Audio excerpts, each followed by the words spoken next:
O campeonato de futebol nas Olimpíadas é mais antigo que a Copa do Mundo, tá caminhando já para 130 anos de história. E nesse período todo tivemos 34 nações diferentes conseguindo alguma medalha. E dentro delas, algumas se destacaram sendo ouro. Então hoje a gente vai falar de 5 seleções que marcaram a história aí com a conquista do ouro no futebol olímpico. E a gente já começa falando dos hermanos, muito tempo antes deles conseguirem esse bicampeonato de Copa América, com uma Copa do Mundo no meio do caminho. A geração aí de Di Maria e Messi já vinha brilhando em solo olímpico. A Argentina chegou para as Olimpíadas de 2008 tendo apenas uma medalha de ouro no currículo, justamente na edição anterior, em 2004. Então quando chegou para essa disputa olímpica em Pequim, foi cercado de expectativas, até porque a geração tem nomes que naquela época eram muito promissores e que hoje, obviamente, a gente sabe do tamanho que eles tiveram aí no esporte, como por exemplo Ángel Di Maria, Sérgio Agüero, Lionel Messi, entre outros. E nas Olimpíadas a gente sabe muito bem que os esquadrões podem levar 3 jogadores acima de 23 anos.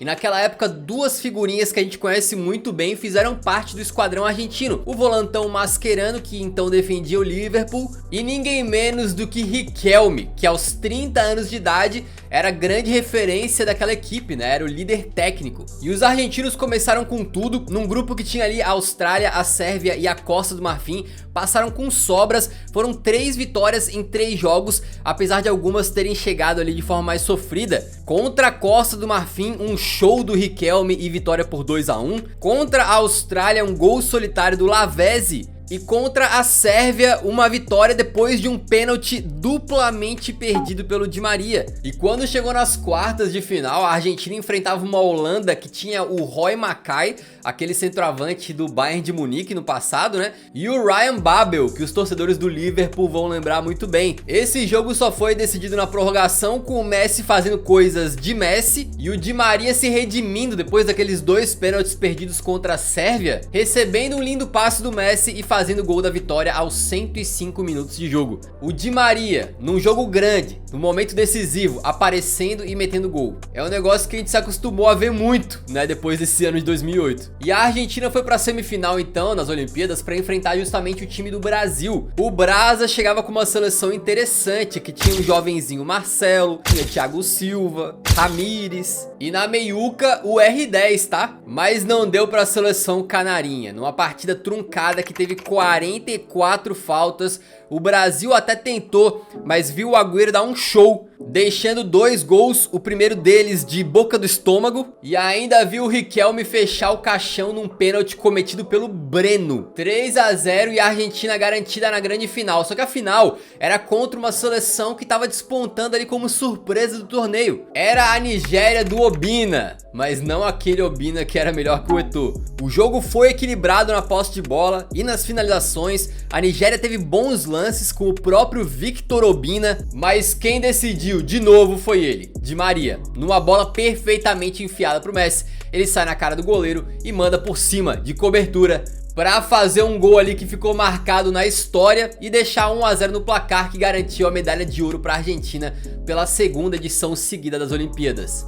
Inclusive, curiosidade, o Mascherano, que foi técnico da Argentina agora nos Jogos Olímpicos de 2024, foi o único jogador da Albiceleste que conseguiu as 2 medalhas de ouro, né? Ele jogou nas 2, 2004 e 2008. E olha só que interessante, em 2016, o Messi, que só conseguiu liberação para ir para as Olimpíadas em 2008 por causa de uma ajudinha do Guardiola, chegou a afirmar em entrevista que a Copa do Mundo é legal, mas a Olimpíada é mais especial. Senhor Messinho, eu sei muito bem que hoje o seu discurso seria outro, né? E se falamos de Argentina, bora falar do grande rival dos argentinos, o Brasil. E o Brasil tinha uma história muito complicada nas Olimpíadas, porque apesar da gente ser pentacampeão mundial da Copa do Mundo, nas Olimpíadas chegou em 2012, o Brasil perdeu a final pro México e ali se consagrava como trimedalhista de prata, mas nunca conseguindo vencer um ouro, sempre foi uma pedra no sapato do futebol brasileiro. E o pior, o Brasil chegava para as Olimpíadas de 2016 no Rio de Janeiro com aquele trauma gigantesco de ter tomado 7-1 da Alemanha em casa casa 2 anos antes na Copa do Mundo. Mas de qualquer maneira, Copa é Copa, Jogos Olímpicos são Jogos Olímpicos, e a seleção chegou para 2016 então com um elenco até interessante. Tinha ali o Gabriel Jesus pré-Copa de 2018, tinha o Marquinhos, o Renato Augusto e o próprio Neymar. O Neymar, vale frisar, já tinha feito 24 anos, mas pela urgência de trazer alguma glória e resgatar um pouquinho do ânimo da torcida, acabou sendo inscrito para as Olimpíadas, tentando buscar esse ouro inédito, né, e ficou de fora da Copa América Centenário. E aí começou a fase de grupos com o Brasil, comandado por Rogério Micali, enfrentando a África do Sul. Em teoria, uma vitória fácil, só que apesar do Brasil tentar, o goleirão sul-africano fez boas defesas e o jogo acabou 0 a 0. Na rodada seguinte, um adversário ainda mais fraco, supostamente, o Iraque. O Brasil até tentou, mas não conseguiu furar a retranca dos iraquianos. Empatou o segundo jogo seguido em 0 a 0 contra uma seleção teoricamente bem mais fraca.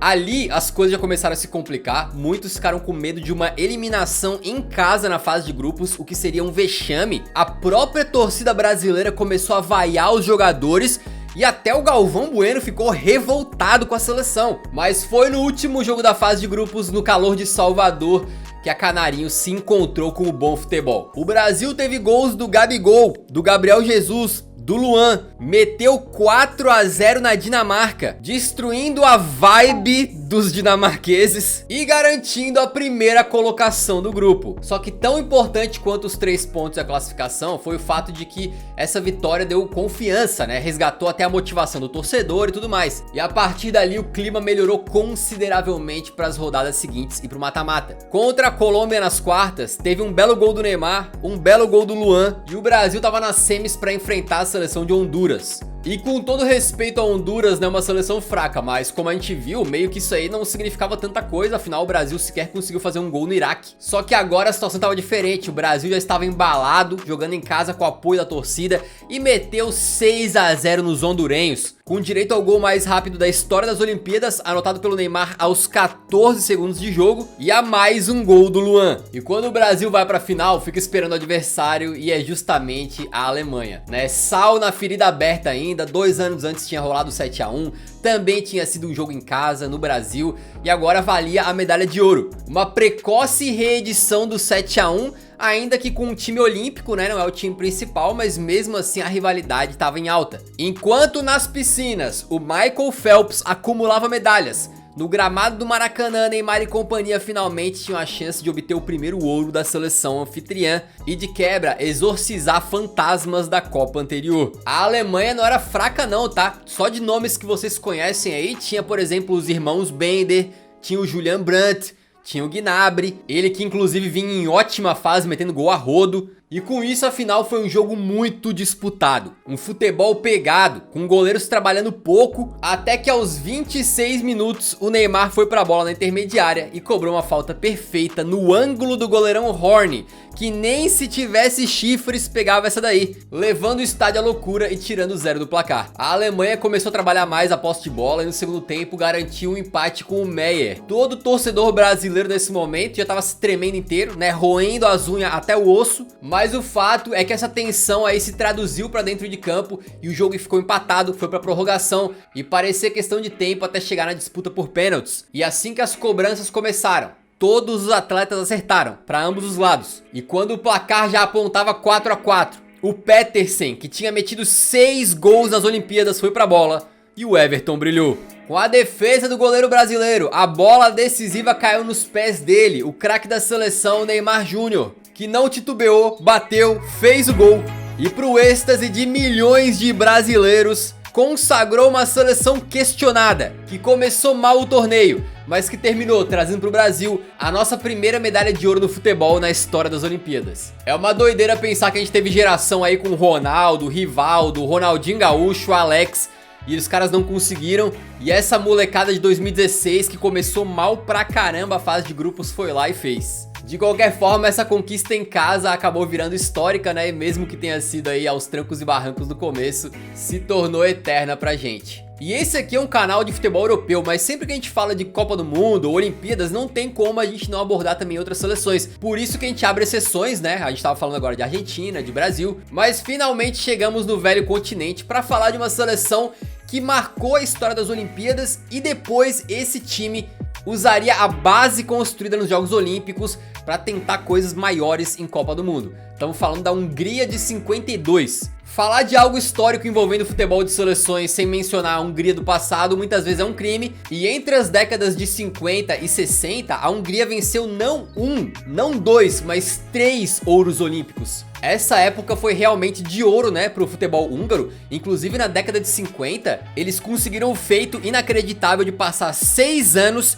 e 50 jogos com uma única derrota sofrida, justamente a derrota na final da Copa de 54 para a Alemanha Ocidental. Mas no meio dessa brincadeira, eles participaram das Olimpíadas de 52 e lá simplesmente tratoraram a Turquia por 7-1 nas quartas de final. Demoliram a Suécia nas semis, metendo um 6-0. E na decisão, diante da poderosa Iugoslávia, meteram um 2-0 para ficar com o primeiro ouro deles. Inclusive, um dos gols foi marcado pelo Puskás, tá? Muito dessa seleção olímpica de 52 acabou sendo carregada para a seleção principal, que depois faria aquela campanha belíssima na Copa de 54 e teria outros grandes momentos nos próximos anos, né? E segundo o próprio craque Puskás, tá? Quando atacávamos, todos atacavam. E na defesa era a mesma coisa. Éramos o protótipo do futebol total. E se hoje a gente não considera a Hungria favorita pra nada, naquela época as coisas eram diferentes e os Jogos Olímpicos de 52 foram a primeira grande conquista, né, dos húngaros.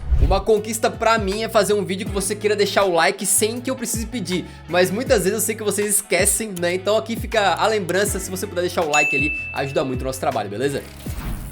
E agora os caminhos se cruzam nesse vídeo, porque se em 52 a Hungria venceu a Iugoslávia na final das Olimpíadas, o próximo item dessa lista é justamente a Iugoslávia. E a história deles tem muito sofrimento, mas também um final que acabou sendo muito saboroso.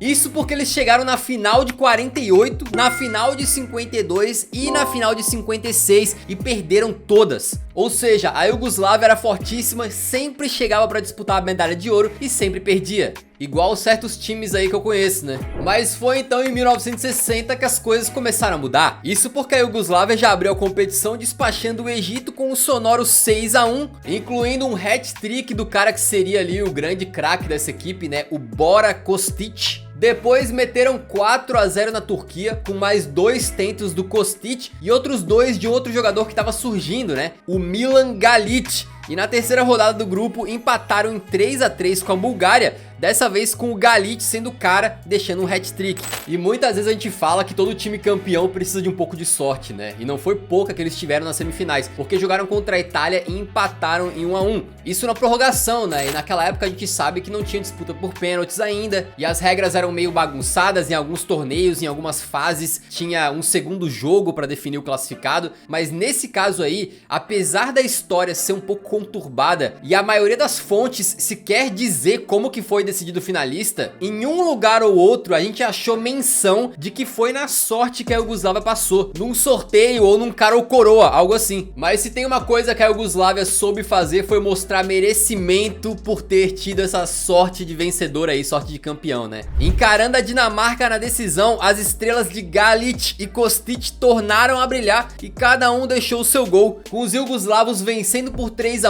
e conquistando a medalha de ouro depois de terem acumulado 3 pratas seguidas. Imagina você ter esse histórico de vices e finalmente conseguir ganhar. Imagina o alívio, imagina a emoção, todo um sentimento de frustração que foi contido no seu coração por mais de uma década. O famoso grito de vitória que ficou entalado na garganta por 12 anos. E agora pôde ser bradado, né? Então esse título aí certamente foi um dos mais especiais da história das Olimpíadas. E o último caso da lista aqui também é um dos mais especiais, tá? A gente sai da metade ali mais ou menos do século 20 para chegar no ano de 2000, quando Camarões ganhou a medalha de ouro e foi com uma das campanhas mais épicas que a gente já teve. Isso porque o time que contava com um jovenzinho chamado Samuel Eto'o teve uma conturbada fase de grupos, mais ou menos como foi naquele pique do Brasil de 2016, né? Na estreia contra o Kuwait venceram por 3-2, mas teve um gol no finalzinho. Depois contra Estados Unidos e República Tcheca, 2 1-1 consecutivos. Os camaroneses avançaram no limite, e por falar em Brasil, o adversário dos caras nas quartas era justamente o Brasa. E quando tu bota Brasil e Camarões, geralmente o Brasil vai ser sempre favoritaço e Camarões vão ser ali os underdogs, né? Só que os caras abriram o placar no primeiro tempo ainda com uma belíssima cobrança de falta do Mboma. Até aí tudo bem, mas aos 30 minutos, quando o Camarões vencia ali por 1 a 0, né, e aparentava que poderia ser uma zebra, é que as coisas começam a ficar emocionantes e o roteiro começa a virar um negócio meio que de cinema. Porque quando o Nitap atrasou uma reposição de bola e foi mandado pra rua, o Brasil renovou o seu fôlego e partiu pra cima. Com isso, Camarões tem um segundo jogador expulso, o Nguimbat, que derrubou o Alex na entrada da área e também foi mandado pra rua. Camarões com 9 e o todo poderoso Brasil com 11. E o pior, justamente nessa falta em cima do Alex, o Ronaldinho Gaúcho cobrou com caprichância, empatou o jogo e levou pra prorrogação. Aí tu pensa, Brasil contra Camarões, 30 minutos de prorrogação. O Brasil com 4 pulmões a mais em campo. Só que se o Brasa tinha pulmão, Camarões tinha o coração. Aos 113 minutos de jogo, o Mbami se aproveitou de uma bola roubada na intermediária e um escorregão ali para mandar uma sapatada do meio da rua e, através da extinta regra do gol de ouro, colocar a seleção camaronesa na semifinal. Esse triunfo contra o Brasil foi muito significativo, ainda mais com 9 em campo, um negócio assim inimaginável, e numa partida que também envolveu um pouco de polêmica, né? Porque vários anos depois, o Sergi Branco, um dos atletas camaroneses que participaram dessas Olimpíadas, disse que um apostador, antes dessa partida contra o Brasil, fez uma oferta para eles de que se eles entregassem o jogo, o cara pagaria $100 mil para cada jogador. Era um valor muito significativo para aqueles caras, né? E aparentemente foi muito difícil para eles dizer não, mas eles recusaram. Aparentemente ficaram até com medo de sair do hotel nos dias seguintes por terem recusado, né? E ainda foram lá e fizeram essa história absolutamente incrível, futebolisticamente falando, né? Pra cima do Brasil. E a partir dali, Camarões começaria a ter um gosto por levar as coisas assim na base do sofrimento, da superação. Na semifinal contra o Chile, os gols saíram no final. Os chilenos abriram o placar aos 78 minutos de jogo, porém Camarões não tinha feito o que fez para voltar para casa de mãos abanando. 5 minutos depois, o Mboma, que já tinha marcado contra o Brasil, descolou o empate. E ainda no tempo regulamentar, teve tempo para ele sofrer um pênalti convertido pelo Lauren. 2 a 1 de virada, e a grande surpresa da competição a um passo de se tornar imortal. E vocês lembram que ali no começo eu falei que a seleção de Camarões contava com um jovenzinho Samuel Eto'o, e até o momento vocês não ouviram mais falar dele porque ele não tinha metido nenhum gol, tá, na competição. Mas é possível que o Eto'o estava guardando ali o melhor para o final, ou no caso, para a final. A decisão era contra uma Espanha que tem nomes que hoje a gente reconhece como muito consagrados. Casos de Xavi, Capdevila e Puyol. E os espanhóis simplesmente abriram 2 a 0 contra Camarões ainda no primeiro tempo. Aí já era, né? Dessa aí não tem como os camaroneses recuperarem. Mas, como já dizia o grande filósofo brasileiro Charlie Brown, não, Chorão, o impossível é só questão de opinião. E esse aí com certeza foi mais ou menos o mantra da seleção africana, porque eles contaram com um gol contra infeliz do Amaya, e depois com o Eto'o indo às redes quando a sua equipe mais precisava, para buscar o 2 a 2 e garantir que a decisão fosse para as penalidades. Os caras buscaram um resultado que parecia impossível.